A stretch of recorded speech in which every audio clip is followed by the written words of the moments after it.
everybody, how are you guys doing today? My name is Nick, otherwise known here as Avialence, and today we're going to sit down and chat about my first couple hours within Dragon Age Inquisition. What you're going to be looking at today is free roam gameplay from the hinterlands. There are no spoilers whatsoever for the main storyline or any of the side storylines, so do not be worried about that. This is basically just some free roam gameplay taken from my 6-hour session with the game earlier this weekend. So, I did have the ability to play Dragon Age Inquisition early via the EA Access program. Went ahead, spent $5 to get those 6 hours, and while I streamed for most of it, I also went ahead and took about 2 hours to record some footage for you guys in 1080p, 60 frames a second. So, I hope you guys are enjoying the visuals right now. You know, I'm really happy that I'm able to put videos of this quality up on YouTube now. It's actually quite refreshing.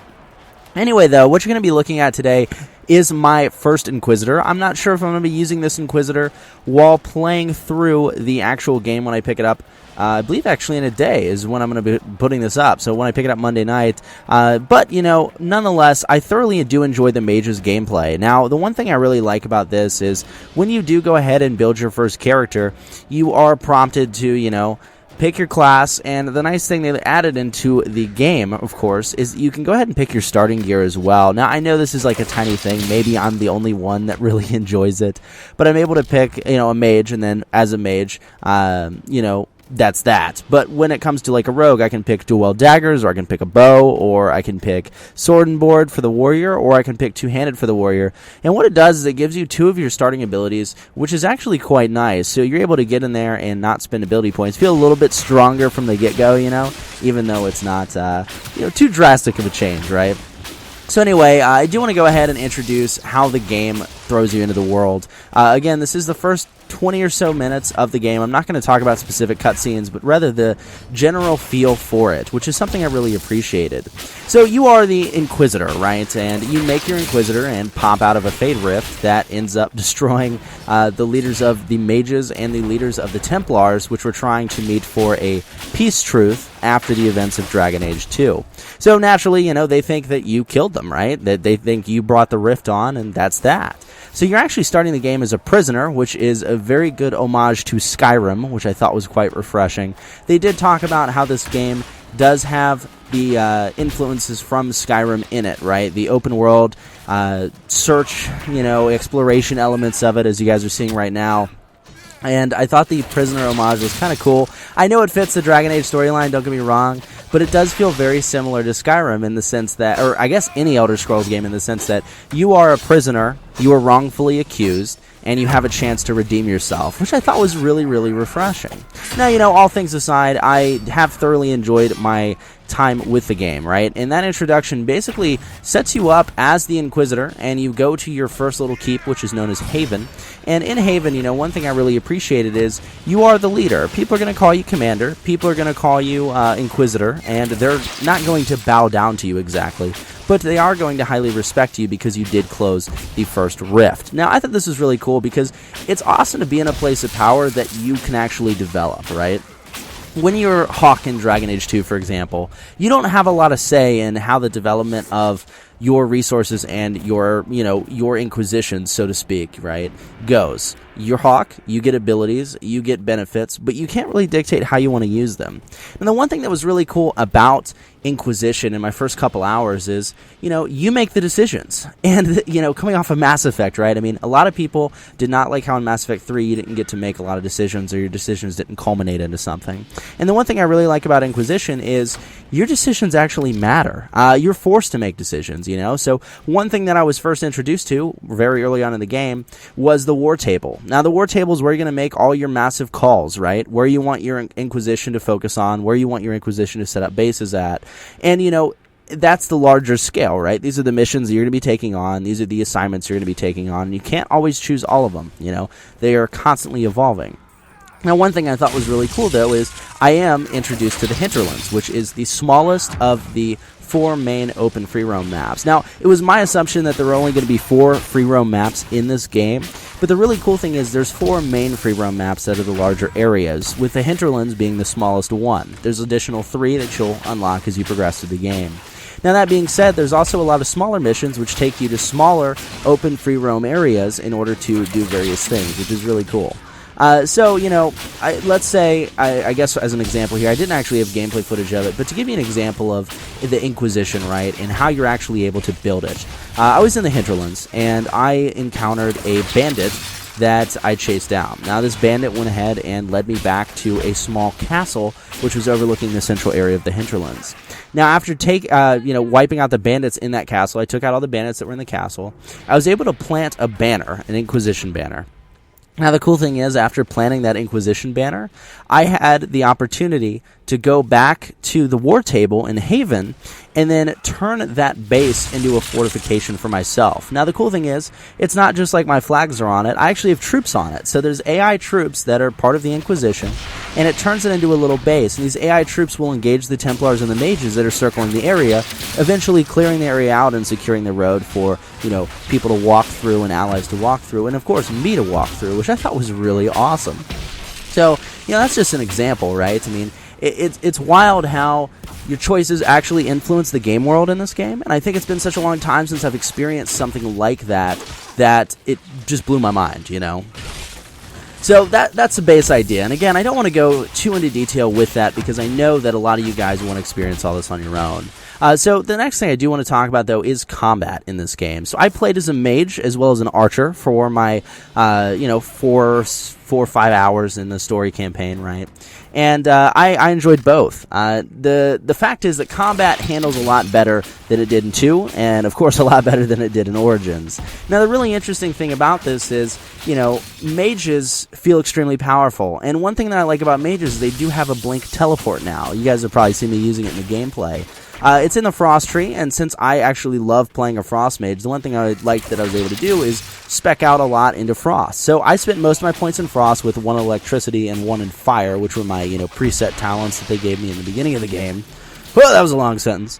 But anyway, I was able to spec into Frost, and, 2 of the really cool abilities that I had previously seen, or I guess not previously seen in Dragon Age games, were the Wall of Frost, which is a glacial wall, and I'm able to throw up this wall, and basically, me and my friendlies, as well as enemies and their friendlies, cannot shoot projectiles or spells through it. So it's really good for developing a choke point in a larger area. I constantly found myself, when I was engaged by a lot of enemies, throwing up a frost wall right in front of their archers to scatter them, and then using Cassandra to go in there and wipe them clean. It was really cool, Now, on top of that, we also have the Fade Teleport thing in the Frost Tree, which is phenomenal. It's a directional teleport that you can actually control, so, you can dance behind a shield user or something of that nature, for example, which is, common among the Templars. Or you can also use it to, dance off ledges and things of that nature, which is actually what I did a couple times on accident. Regardless, though, it's really cool. And one thing I like is, playing a mage in Dragon Age 2, I enjoyed magic in Dragon Age 2. I really did. I had a lot of opportunities, and I felt powerful. But the thing about magic that drove me nuts in Dragon Age 2 was the maneuverability. I had no way to get out. I had no way to move around. And when I was in a bad situation, I was just kind of screwed, I felt like I was running away. Now, the cool thing about this Fade Blink, this Fade Teleport, right, is that it is exactly what we needed to give mages more mobility. Now, I'm really curious if there's other abilities in the game that are going to focus on this in the various specialization trees and things of that nature. But it's really awesome. Now, going on from the mage, I did also play a rogue. I focused on archery. I've always been a fan of archery in every game. However, I have not found a game that feels quite like Skyrim when it does come to the archery. Now, the nice thing about Dragon Age Inquisition archery is you're actually mobile, which I thought was really cool. So you do have your bow. You're able to slightly move around and then, of course, use various abilities. I did enjoy archery in Dragon Age Inquisition. However, I spent most of my time with the mage just because of how smooth the mage feels. You guys are seeing the spell cast and everything, and while they have the same, or I guess similar spell animations, right, to Dragon Age 2, they look a lot more polished, and there's a lot more stuff going on screen, which I thought was really refreshing. Even when you're twirling around your staff will now spit out extra elements, which I thought was really cool compared to the small little ground pound, that was actually in the game. Now, one thing going on from combat there, too, is your companions. You do have full customization of your companions, and I'm not going to lie, I did not dabble much in this. I didn't want to waste time, trying to customize my companion's armor and trying to customize how everything works on the grand scheme of things. I just wanted to get in there, get some gameplay, record some stuff for you guys, and not spoil it for myself. When I'm actually playing through the game this week, which will actually be on my live stream at twitch.tv/Avialence TV. Links in the description below, guys. If you want to see some Dragon Age gameplay and chat with me live, come by and check it out. But the companions and stuff was great. I thoroughly enjoy the customization. It's there. You can put whatever armor, whatever weapon, whatever, kind of tactics ability you want to have in there. And they execute it pretty well. All the companions handled great. And the one thing I really liked about companions this time around is they aren't limited. Varric, for example. In Dragon Age 2, Varric only had a special tree that allowed him to use his crossbow, right? Varric was a ranged-only character. Now, I'm pleased to say that Varric can now be a dual-wield dagger character. So, every talent tree that's available to that specific character, granted, some are locked for some characters. For example, Solus is a Fade Mage, so he has that specialization ability. Whereas, let's say Dorian is a Necromancer, so Dorian's going to have that special ability, right? And those are locked. But as far as, the general terms, you can turn your character into whatever. I can have Cassandra who, let's say, would be comparable to Avialence when you get her from the start, a sword and board. But if I want Cassandra to be a two-hander, I can give her a two-hander and allow her to be a two-handed warrior, which I think is really cool. Now, warriors do have a new mechanic. It's actually called Guard. You generate this via set abilities. The one that Cassandra had was the equivalent of Taunt that was generating Guard. Very helpful, because survivability in this game is extremely rough, guys. And I've really learned this a couple times when I was playing as my mage and got into a bad situation and fell back. And now, the reason survivability is so rough is because you only have a maximum of 8 potions. Now, when replenishing potions, you can do this at your home base. However, you only have 8 when you're roaming the free world. So if you get into a crazy dragon fight and you only have 2 potions, you're kind of stuck with that. So you kind of want to run away and then come back and then try to take on the dragon with the resources that you have at hand. So it's really interesting in the aspect of this game is difficult. Now, I was personally playing it on normal. I will be playing it on expert when I do pick up the full version of the game. That's my typical first playthrough, and then I will be doing subsequent playthroughs on Nightmare, just because I'm me. I love that challenge, when it comes to these type of games. And, the cool thing is, though, it's very challenging. Now, how do you counter this new no healing spells and shenanigans, right? Well, there's a couple mage specializations that do have healing abilities that'll slightly increase health regeneration. It's not flat healing, but it's health regeneration. You also have the potions, like I said, which you can carry 8 at a time. I'm not sure if that capacity will up with some certain upgrade or anything of that nature. But these potions are spread between all of your characters, so you can only carry 8, and you can equip 3 different types. So I'm assuming that maybe we'll be able to equip 3 different types of healing potions that will affect us and allow us to, significantly store up some resources, right? Now, another mechanic in here is, of course, Guard, like I discussed with Cassandra, which allows you to build up a secondary health bar as a warrior. It's honestly encouraged me to try Warrior out when I first get the game. Not sure how I want to play it, but it seems really interesting in retrospect, right? So who knows? Maybe I'll do a warrior. I cannot decide because each of these classes have such great abilities, No, but on top of that, you also have mages with barriers. Solus was one of these mages that I got to mess around with, as well as the Keeper, which is in the cooperative multiplayer, which I'll talk about here in a second. But the Keeper Solus. Solus had a barrier ability in his primal tree, and this allowed him to cast around a 45-second barrier that absorbed a lot of damage on all party members who were in the area of effect range. So it's a lot of preparation and a lot of management. It feels good because it feels like Origins in the sense of the tactical combat's back and you have to think on your feet. But it also feels action-packed like Dragon Age 2. So I think they've really nailed the combat on this one, and it's great. It's absolutely great. On top of that, guys, I thoroughly enjoyed the free roam. I mean, there was little to no lag whatsoever. If there was, I didn't really notice it. The one cool thing, too, is when you're going into these various quests, they're all interesting. Unlike games where a lot of people were like, oh, there's fetch quests, and oh, there's, a lot of people have been saying that about Dragon Age Inquisition after playing Early Access, and I've seen it in a lot of reviews, namely on GameSpot and IGN's review, where they said there were a lot of fetch quests. What they didn't I guess what they didn't say to you, rather, is that these fetch quests actually have meaning. For example, I encountered an older woman who is an elven woman, and Templars came in and accused her husband of using magic, and they were just living on in a cabin on the hinterlands. They killed her husband and took his ring. So, that's a fetch quest. I have to go get this ring. But to me, that matters. And then the cool thing about these quests is it actually increases the Inquisition's power because this woman now knows who I am. So it's going to up my power in this area because she's going to spread word around. It's also going to give me unique rewards in most case scenarios, which help for further customizing your character. And the other thing, too, is there's actual dialogue with these quests. Now, I go in, and the cool thing is about the free roam when you're going around these areas, you just hit A, you immediately go talk to this specific person, it fades right into the conversation over your shoulder, so it zooms in, and then it fades right back out. So the cool thing is, there's no loading, there's no sudden, cut transition screen or anything of that nature. When you're going into conversations in this game, it's all fluid and seamless, and it doesn't break the immersion whatsoever. So I think that's a lot of things that, people like IGN and GameSpot didn't bother to talk about in their reviews, but I think they're extremely important for you guys to understand on the base level. So anyway, these are basically the general thoughts on single-player campaign. Again, I'm just doing this off the top of my head, guys. I wanted to talk about what mattered to me after playing the game a lot last week. I may or may not release another video after I've played the game past a certain point, showcasing some other elements of the game to you guys who are prospective buyers or, just want to see me blab about Dragon Age, right? Or anything of that nature. Now, I don't want to talk too much about co-op here, but co-op is unique. It's very cool in the sense of it's a Diablo-type dungeon crawler, right? So, unlike Mass Effect Horde mode, where it's just a single locked map, the cool thing about Dragon Age Inquisition's cooperative mode, one, it's not tied to the story, so for any of those who are worried about it tying to the story, doesn't tie to the story whatsoever. So thank God for that, right? But on top of that, you do have full customization of your multiplayer character. Now, when I say full customization, I don't mean the look of your character, right? There are various characters that you can play that are locked to a specific talent tree, right? So for the mages, for example, you have a necromancer, you have an arcane warrior, which is back. I'm so excited. You can actually play as an arcane warrior in the single-player campaign as well, just to throw that out there. Yes, yes, yes, that's all I'm saying.